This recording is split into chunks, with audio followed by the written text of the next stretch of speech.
Vamos a dar paso al siguiente expositor de esta mesa 9 sobre fenomenología.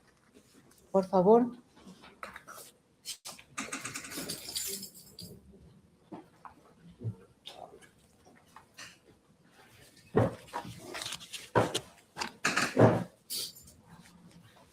Gracias. Damos la bienvenida a Santiago Zúñiga, profesor de filosofía en la Condamine e investigador. El tema de su disertación será Del destino a la destinación, la inadecuación del no saber como fundamento del devenir humano en la filosofía de Fichte. Por favor. Muchísimas gracias, Ruth, por la invitación. Entonces, bueno, voy a hacer mi presentación. Estaba inicialmente planeada para unos alrededor de 20 minutos, pero bueno, voy a leer de forma pausada. La figura de Johann Gottlieb Fichte no está inmediatamente asociada a la idea de humanismo, al modo del Renacimiento, por ejemplo. Sin embargo, su filosofía y su vida proponen una serie de matices en torno a esta noción. El humanismo de Fichte es, más bien, de orden trascendental y práctico. Trascendental en la medida en que se sabe heredero de Kant. Práctico, porque piensa la autodeterminación con miras a la construcción de un proyecto de humanidad. Fichte no solo se dedica a elaborar una filosofía en sentido estricto, sino que manifiesta sin ambigüedades su entusiasmo por los acontecimientos de la Revolución Francesa. Asimismo, reflexiona en clave económica al escribir El Estado comercial cerrado. Con todo, podría decirse que su modo particular de concebir el humanismo estriba en el rechazo de todo destino fijado y estático. Pensó como pocos al sujeto como testimonio de un acto permanente, lejos de toda quietud y de cualquier conformismo con la representación de una identidad estable. Si bien el ser humano es finito, para Fichte se convierte en portador de una exigencia infinita. Es allí donde radica su grandeza, para Fichte. Cabe entonces preguntarse, ¿puede el idealismo subjetivo de Fichte impulsar un auténtico proyecto de humanidad? Veremos, en primer lugar, cómo se consolida el trascendentalismo fichteano para luego atender a una de sus proclamas más sugerentes sobre el devenir humano en la serie de conferencias que él profirió con el nombre de La destinación del sabio. Destinación y no destino, ya voy a decir por qué. De Kant a Fichte. La doctrina de la ciencia, o Wissenschaftslehre en alemán, inquiere sobre el alcance y el significado del giro trascendental kantiano. Tanto para Fichte como para Kant, el asombro de la filosofía no se circunscribe a la mera constatación del conocimiento. Este ocurre, más bien, a la par del cuestionamiento exhaustivo acerca de las condiciones que hacen posible dicha constatación. ¿Sí? Como sabemos, Kant, en la crítica de la razón pura, arguye que la experiencia del conocimiento se concibe a partir de la intuición sensible y de las categorías del entendimiento. Estas dos instancias o estratos del conocimiento, cuya naturaleza, digamos así, difiere, convergen en el yo de la percepción pura, es decir, a saber, la representación del yo pienso que debe poder acompañar cualquier otra representación. Sin embargo, para algunos pensadores como Salomón Maimón, quien, entre otros, marcó el giro hacia una radicalización de la filosofía trascendental, la apuesta de la filosofía kantiana debía orientarse hacia la fundamentación de las relaciones entre sensibilidad y entendimiento. En esa línea, previo al afianzamiento de la filosofía trascendental de Fichte, Reinhold, otra figura, plantea ya una crítica al yo como instancia representativa que acoge la distinción entre intuición sensible y categorías. Según Reinhold, es necesario situarse en el momento previo a toda decisión entre sujeto y objeto, a saber, partir de la constatación del hecho de conciencia. Sin embargo, para Fichte, Reinhold no inaugura la filosofía trascendental en sentido estricto, porque no se dirige a las condiciones que posibilitan el hecho de conciencia. Así, para Fichte, cabe rescatar no tanto el hecho, o Tat en alemán, sino el acto de conciencia como motivo insigne de la filosofía trascendental. Aquí se trata, más bien, de un acto, Handlung en alemán, que incide sobre el hecho de conciencia. En ese sentido, el neologismo Tathandlung puede traducirse como la constatación del acto en plena ejecución. Esta no es sino, en otras palabras, la definición fichteana de fenómeno. En consecuencia, la doctrina de la ciencia crea y suscita la identidad permanente entre el acto y el decir, entre quien piensa y lo pensado. Por lo tanto, no hemos de extrañarnos ante el portento de una obra que se distanció de cualquier fijación o término definitivo, para concebirse así a través de distintas versiones, desde 1794 hasta 1813. Esta salida del esquematismo kantiano, al pensar diferentes modos de donación de la conciencia a través del acto, se asocia sin ambajes a una premisa de orden genético, esto es, al margen de cualquier distinción, de cualquier posible reificación del yo. Así, la génesis del fenómeno sienta las bases para la definición fichteana de la intuición intelectual. Y lo cito.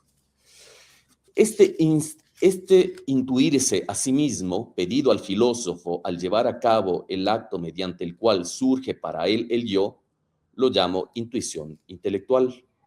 Es la conciencia inmediata de que actúo y de qué actuación. Es aquello mediante lo cual sé algo porque lo hago. Que hay semejante facultad de intuición intelectual no puede demostrarse por medio de conceptos, ni lo que ella sea, sacarse de conceptos. Entonces es importante para Fichte, atendiendo al sentido de la intuición intelectual, ¿sí?, experimentar esa intuición, no tanto plasmarla a través de conceptos. Desde los fundamentos de la doctrina de la ciencia de 1794, el yo fichteano asume su tarea reflexiva desde una duplicidad constitutiva. Es, a la vez, alguien y algo. El yo es alguien y algo. En otros términos, se trata tanto del yo absoluto, como él lo denomina Fichte, el yo absoluto que simplemente es, y en sus términos se autopone, ¿no? Suena un poco feo, pero es el término que de hecho lo utiliza, como del yo finito que asume de manera constante la limitación que él mismo establece bajo la figura del no yo. De este modo, en el pensamiento de Fichte se articulan inseparablemente un momento teórico y un momento práctico. Si bien el primero muestra cómo, al poner el no yo, el yo se limita, el segundo pone de manifiesto cómo el yo deja de ser absoluto en virtud de esa limitación para asistir a su devenir práctico. Así como sostiene uno de los grandes lectores de Fichte, Jean-Marie Weiss, la fuerza del yo absoluto se expresa a través de la potencia que se realiza en un deber ser. Esta praxis finita, como afirma Weiss, traduce la apertura del absoluto que se fenomenaliza en el actuar. De este modo, cobra sentido la divisa de Fichte: sin esfuerzo no hay objeto. En otras palabras, se trata para Fichte de una premisa idealista que exige siempre la determinación del objeto por parte del sujeto. Lo contrario, esto es, la determinación del sujeto por el objeto, supone el dogmatismo criticado por Fichte desde las primeras páginas de los fundamentos de toda la doctrina de la ciencia. Queda así claro cómo el fenómeno, en tanto donación de sentido, se define desde su puro aparecer, esto es, como una simultaneidad tensional que se sitúa tanto al margen de la cosa en sí, como de toda existencia trascendente concebida como fundamento exterior, como un yo que está aparte, ¿no? Está apartado del fenómeno. Más tarde, en el decurso de las versiones de 1811 y 1812, ¿sí? la Bildlehre o doctrina de la imagen, ¿no? El fenómeno se transforma para Fichte en un acto de proyección de la imagen de sí. Esta proyección no es reducible ni a la objetividad ni a la subjetividad tomadas por separado, sino que constituye, como sostiene Jean-Christophe Godard, la unidad originaria de ambas.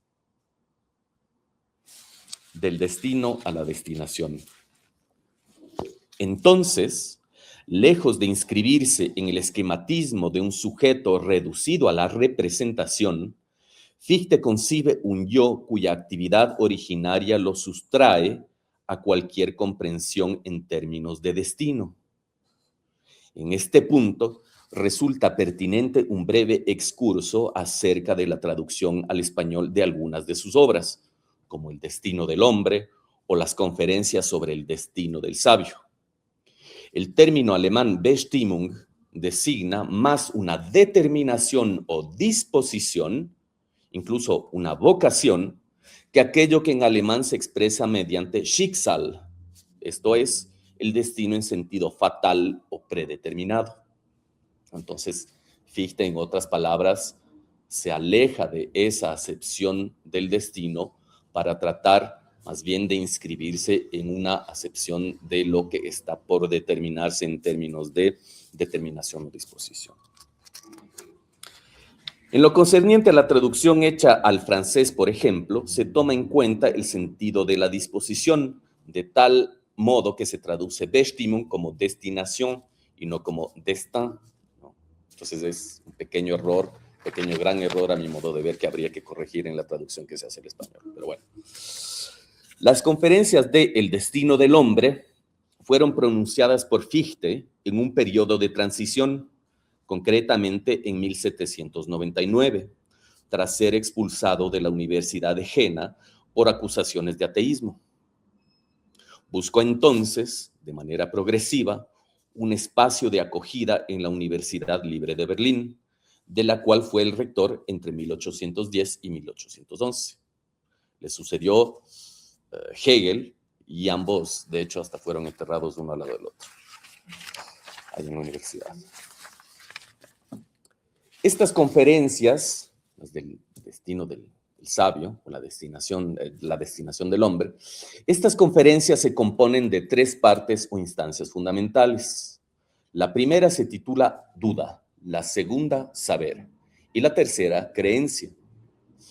¿A qué tipo de creencia apela entonces Fichte una vez desterrado? Ciertamente no se trata para él de rescatar, mediante la figura del absoluto, una representación de corte religioso. Su gesto nos conmina más bien a reflexionar rigurosamente sobre el sentido en ciernes que se vislumbra desde el no saber. Como sostiene quien fuera traductor de Hegel, Jean Hippolyte, Fichte acoge la diferencia entre la deficiencia del saber y la exigencia de la creencia. Sus palabras son muy decidoras. Con la destinación del hombre hay una actualidad del absoluto, una realidad del infinito en acto, aquella que fuera reclamada por Schleiermacher en el discurso sobre la religión. El yo finito es un fenómeno, una expresión inadecuada de esta infinidad. Aquí no hay más una identificación entre el absoluto y el yo práctico. Entonces están en continua y permanente disparidad el yo absoluto y el yo práctico. La intención de Fichte al concebir la destinación del hombre apuntó precisamente al encuentro de un principio de orden práctico en función del cual pudiera operar el ideal. Lo cito. La conciencia subjetiva del absoluto es el soberano ideal. Así, el tipo de saber que se instaura a partir de aquella relación con el absoluto no es aquel que inquiere que inquiere desde la identificación con un estado o una instancia de orden ontológico que proclama un término. Es, más bien, la experiencia misma del no saber. En otras palabras, la destinación del hombre reproduce la génesis del fenómeno como inadecuación permanente entre el conocimiento entendido como estado y el conocimiento entendido como acto. En este sentido, un criterio de perfectibilidad, en consonancia con la enseñanza de Fichte, aparece como una invitación constante al encuentro y desencuentro con el límite del sujeto cognoscente. De ahí que, si pensamos la correspondencia entre el saber y la creencia, tal como sugiere Fichte en El destino del hombre, deba incorporarse la voluntad como ejercicio de una decisión permanente. Y lo cito. Es la creencia la que aporta su asentimiento al saber. La creencia no es el saber, sino una decisión de la voluntad que consiste en dar al saber su pleno valor. Desde la instancia de la duda, por otra parte, se pone a prueba, según Fichte, la voluntad individual como oposición de fuerzas, y dice, un acto de querer es la conciencia inmediata de la actividad de una de nuestras fuerzas naturales interiores. La lucha entre fuerzas adversas es la indecisión. La victoria de una de esas fuerzas es la decisión. Si evocamos estos pasajes de la destinación del hombre, se hace patente la dimensión de la creencia no solo como asentimiento del saber en virtud de la decisión de la voluntad, sino también como franqueamiento de la tensión natural entre las fuerzas. Así, Fichte propone una concepción de la creencia que destituye cualquier representación estática para centrarse en la producción de sí como sujeto de un proyecto de humanidad. Esta producción es la del pensamiento genético, y dice Fichte, mi pensamiento es, en suma, genético. Supone la producción de lo que es dado inmediatamente, al tiempo que define esta producción. ¿Sí? Podría decirse que ahí hay una suerte de protofenomenología, ¿no? Son muchos los indicios. Es claro que, para Fichte, el saber se convierte en una exhortación al acto. Solo así ha de ser pensada la destinación. Lo cito. Tu destinación no consiste simplemente en saber, sino que supone actuar de conformidad con lo que sabes. Llego a las conclusiones.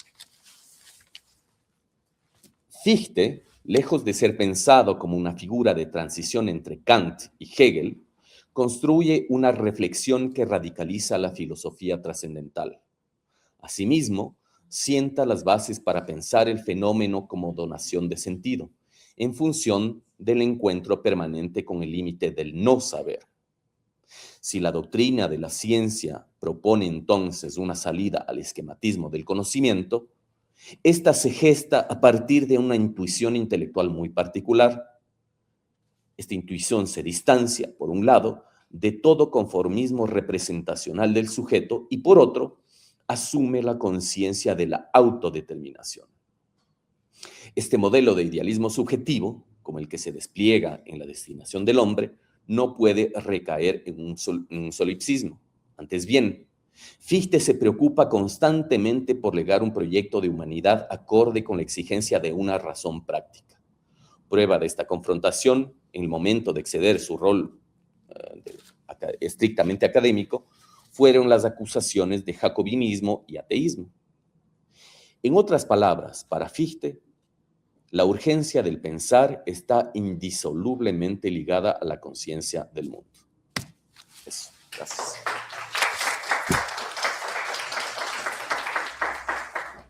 Esta mesa nos ha dejado 15 minutos, así que me parece prudente si es que hay una pregunta para cada uno de los expositores, porque tenemos 15 minutos. Por favor, Estefan.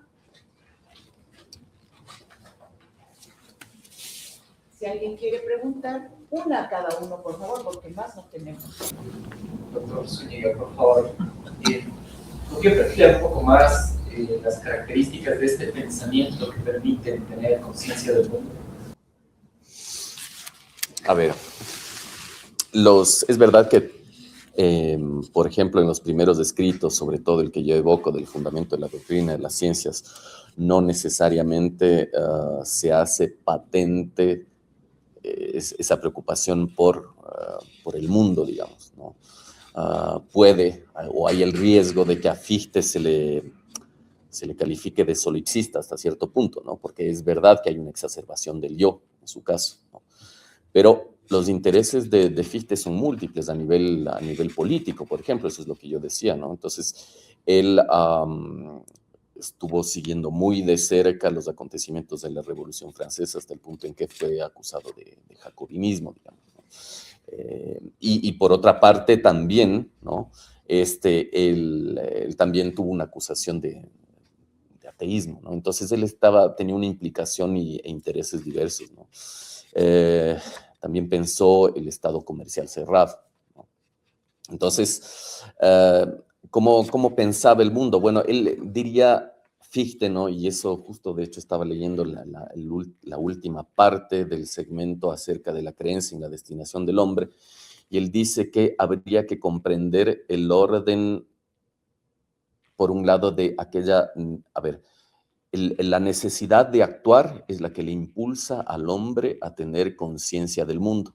No es tanto la conciencia del mundo la que impulsa su actuación, ¿no? Entonces, sí es verdad que hay ese viso, digamos así, subjetivista que le impele a determinar sus propias circunstancias, ¿no? Pero es claro para él que no puede desentenderse de un proyecto en conjunto, de un proyecto de humanidad, ¿no? Entonces, por ahí, como te digo, no necesariamente eso se hace patente en los descritos que evoco aquí, por ejemplo, el fundamento de la doctrina de las ciencias o la doctrina de la imagen, pero sí tiene otros escritos en los que de un modo u otro se preocupa por el mundo, ¿no? Y tiene intereses políticos bastante obvios. Sí, sí.